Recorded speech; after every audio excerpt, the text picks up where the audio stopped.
Bismillah, walhamdulillah, wassalatu wassalamu ala rasulillah wa ala alihi wa sahbihi wa mawala. Subhanaka la ilma lana illa ma 'allamtana innaka antal alimul hakim. Allahumma rzuqna al-ma'arif ar-rabbaniyah wal lataif ar-rahmaniyah wal asrar ar-rabbaniyah wal waridat al-ilahiyah wal mawahib al-ikhtisasiyah العلوم اللدنية وبلغنا رتبة الإحسان ووحدة الشهود والحمد لله رب العالمين. علماءنا الكرام ومشايخنا الأفاضل وبالخصوص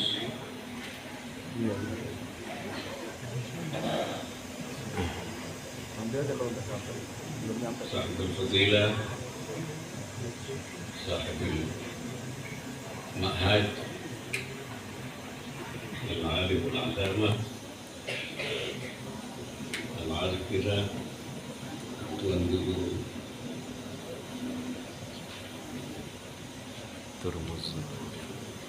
Turmudi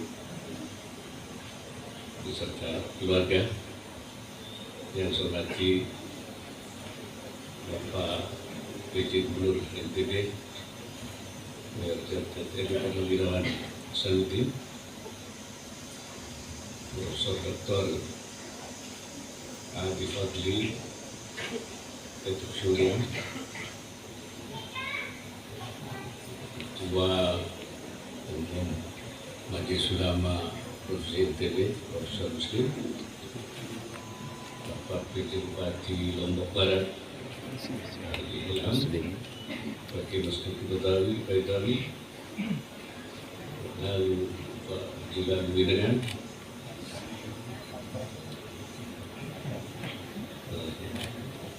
Rektor Umum NTB, Ibu Dr.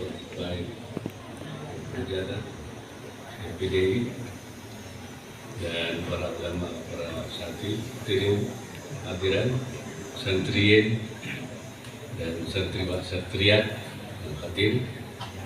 Saya sore ini, alhamdulillah bisa bertemu dengan para ulama di sini.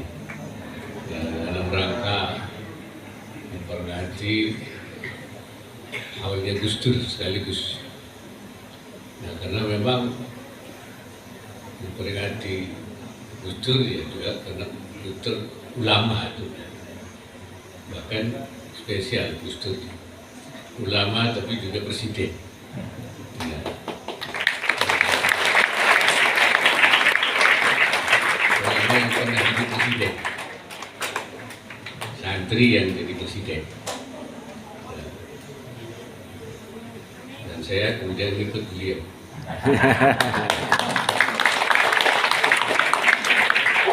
Sebenarnya saya berharap selepas saya tidak jadi wakil presiden, ada santri lagi yang jadi presiden. Tapi kali ini nggak ada. Tapi mudah-mudahan nanti ada. Siapa tahu yang jadi presiden atau wakil presiden santri dari Qamarul Huda. Bisa, kenapa nggak bisa? Gus Dur bisa jadi presiden, saya juga bisa jadi wakil presiden. Tapi kalian juga harus bisa. Siap nggak? Siap. Yang penting siap, soal nanti.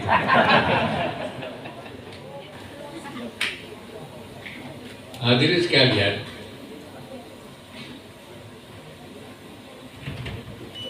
saya dulu bersama Gus Dur meneruskan perjuangan para ulama. Para ulama dulu, mereka awalnya kan berjuang di pondok-pondok pesantren masing-masing. Tapi para ulama itu merasa tantangannya berat. Ya. Sebab tugas ulama sebagai warasatul anbiya itu tugasnya adalah memberi warna.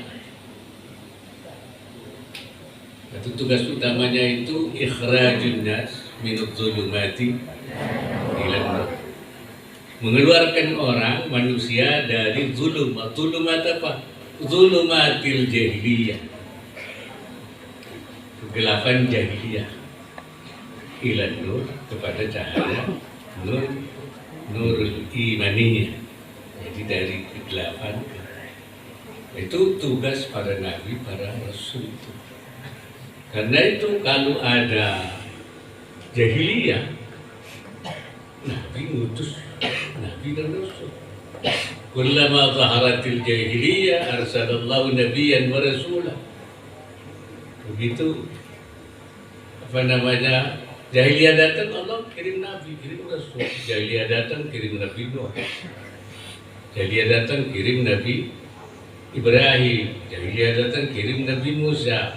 Jahiliyah datang, kirim Nabi Isa. Jahiliyah datang, kirim Nabi Muhammad sallallahu alaihi wasallam. Jahiliyah datang, la ada nabi, la nabiyya wa innahu la nabiyya ba'di. Jadi kalau ada orang ngaku nabi, sudah ada, enggak ada, habis, SK-nya habis. Itu nabi kesiangan dan ada. Tapi gimana? Jahiliyahnya datang lagi. So, jahiliyah itu nggak pernah berhenti. Al jahiliyatu adat kama kanat. Jahiliyah itu balik lagi. Nah sekarang Nabi tidak ada. Wasatakunu khulafa'u, yaitu akan datang para pengganti Nabi. Siapa itu? Para ulama warasatul anbiya. Makanya Nabi mengatakan ulama ummati ka'ambiyai Bani Israil. Ulama umat itu kayak nabinya Bani Israil. Fungsinya itu sama. Bagaimana ikhrajun nasi minadh dhulumati ilan nur, atau melakukan sibghah. Saya bilang tadi, sibghah itu memberi warna. Ada yang bilang menceduk, ya, menceduk, memberi warna. Warna apa yang diberi oleh para ulama? Sibghah Allah, warna Allah. Wa man ahsanu minallahi sibghah. Siapa yang lebih bagus warnanya dari warna Allah? Enggak ada. Jadi warna Allah itulah. Lalu warna manusia itu ya belang belentok, namanya itu kacau. Tapi ini sibghah rabbaniyah, sibghah ilahiyah, sibghah imaniyah. Tapi di dalam memberikan sibghah, dalam mengikhrajun nas minadh dhulumat ilan nur, itu memang tidak mudah. Sebenarnya asalnya manusia itu sebenarnya asalnya baik, dulunya baik. Manusia itu menurut konsep Islam itu baik. Bahkan ketika di dalam arwah kan sudah ada, ditanya oleh Allah pada arwah manusia ini, alastu birabbikum? Oh, bukankah saya ini Tuhanmu? Iya. Nah ini hati-hati kan. Alastu birabbikum? Oh, bala, iya. Iyanya apa? Iya apa? Iya Tuhannya. Tapi kalau jawabnya na'am, itu tidak.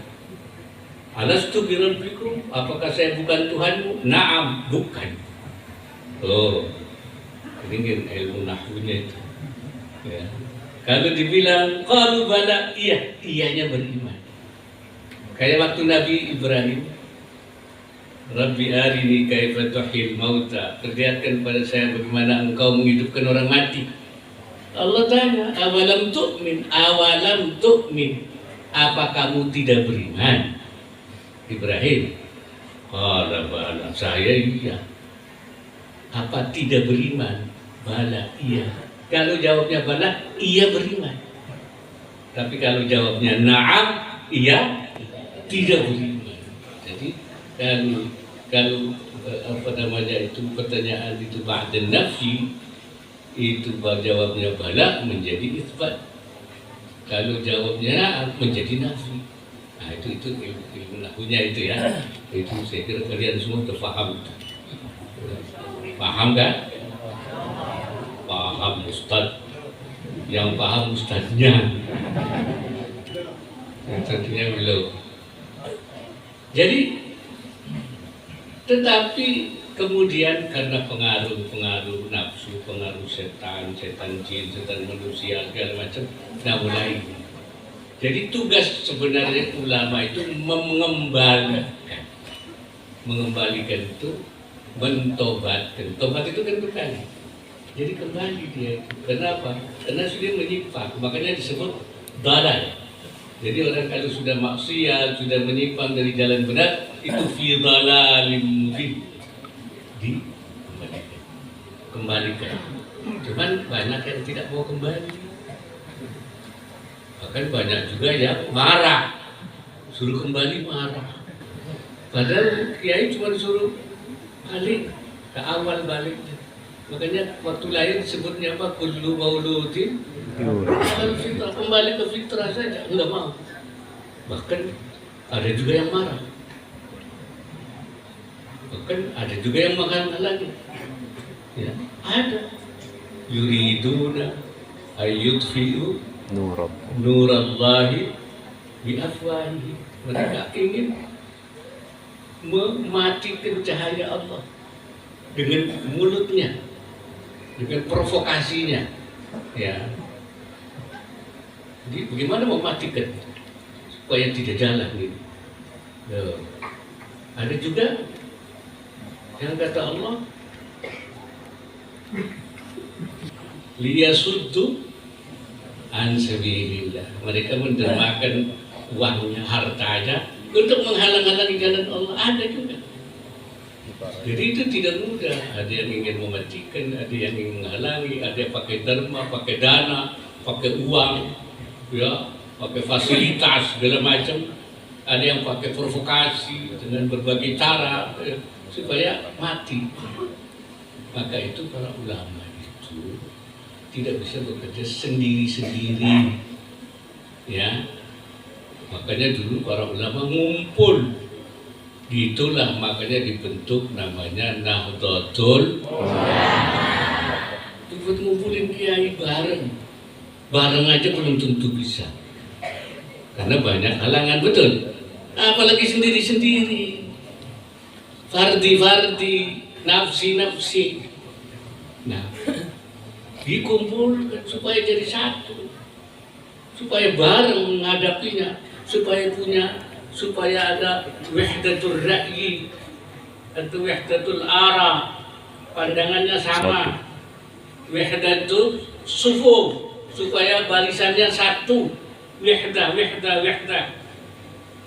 Tapi belakangan ini saya melihat kok banyak kiai pada fardi-fardi, sendiri-sendiri, ngambil keputusan sendiri, mengambil langkah sendiri, mengambil inisiatif sendiri, mengambil ijtihad sendiri, masing-masing. Ini jangan-jangan kita sudah masuk dalam mutafarriqina wa mukhtalifina.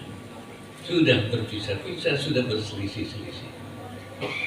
Syekh Nawawi Al-Badani ketika menafsiri wala takunu kalladzina tafarraqu wa ikhtalafu.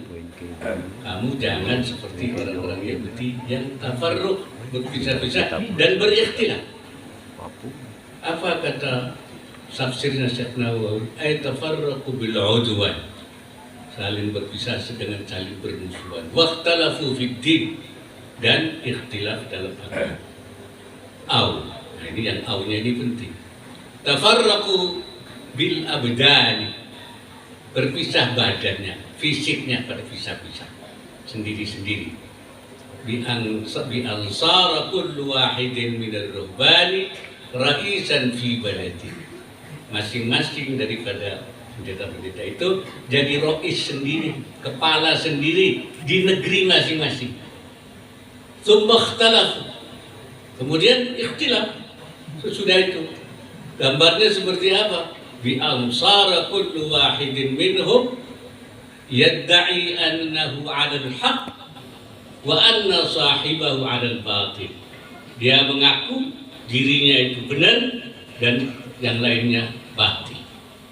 Masing-masing sendiri-sendiri, enggak nyambung lagi, tidak ada konektivitas, tidak ada ittisalah bainahum, enggak ada nyambung, enggak sambung lagi.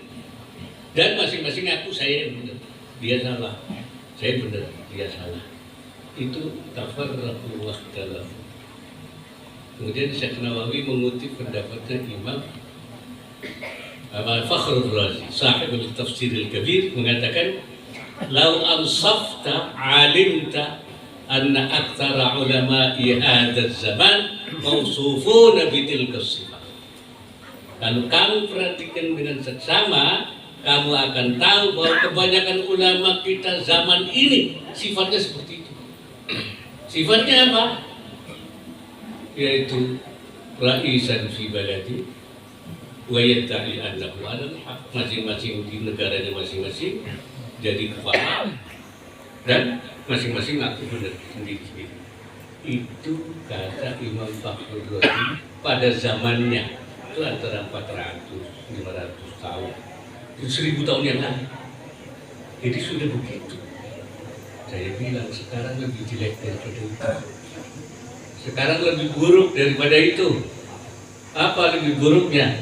Bukan lagi ra'isan fi baladin, tapi ra'isan fi iqlim. Sudah kepala sendiri di provinsi-provinsi, di kabupaten-kabupaten, bahkan ra'isan fi qaryatin. Masing-masing rakyat di kampungnya sendiri. Nggak nyambung sama kiai, tidak ada konektivitas dengan kiai, dengan ulama, tidak nyatu. Padahal maksudnya dulu waktu NU didirikan itu satu suara, satu.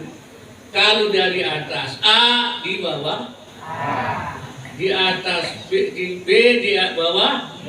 Sekarang di atas A di bawah B. A B C D E F G H, macam-macam. Mukhtalifin, mutafarriqin. Betul apa tidak? Betul apa tidak? Nah, ini kita. Jangan-jangan sudah mukhtalifin, sudah mutafarriqin kita ini. Ya ini, oleh karena itu saya ingin membangun kembali, mengkonektivitaskan kembali, menyatukan kembali para ulama ini dalam satu visi. Jangan berselisih-selisih.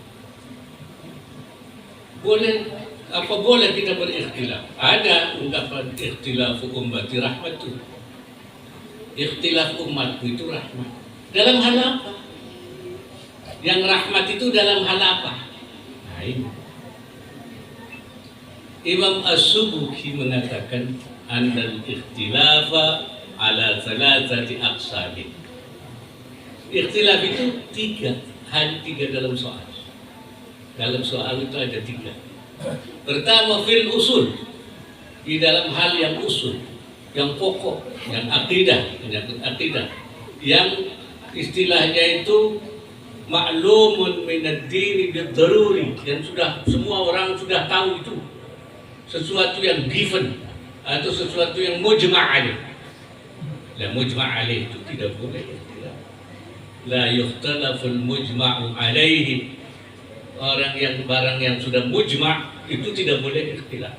Kalau sampai ikhtilaf, nah ini kata Imam Subuki, dalalun wa sababu kulli fasadi, sesat dan sebab daripada kerusakan. Wa huwa al-musyar ilaihi fil Qur'an, itu yang diisyaratkan oleh Quran, jangan sampai tafarruq dan ikhtilaf. Jangan sampai ikhtilaf, yakni fil usul. Yang kedua, fil ara'i wal hurum, dalam berbagai pandangan-pandangan strategis, dakwah dan perang. Bagaimana ini? Dalam soal ini, sini ke kanan, sini ke kiri, di situ berbagai. Wa ilaihi yushiru qawluhu sallallahu alaihi wasallam li Mu'adzin wa Abi Musa lamma ba'athahuma ila al-Yaman. Ini soal ara wal huruf ini, kata Imam Subki, itu diisyaratkan ucapan Nabi kepada Sayyidina Mu'adz bin Jabal dan Abi Musa al-Asy'ari waktu beliau mengutus keduanya ke Yaman. Apa kata beliau? Kata Nabi apa? Tatawa'a wa la takhtalifa. Kamu harus saling mentaati, menyatu.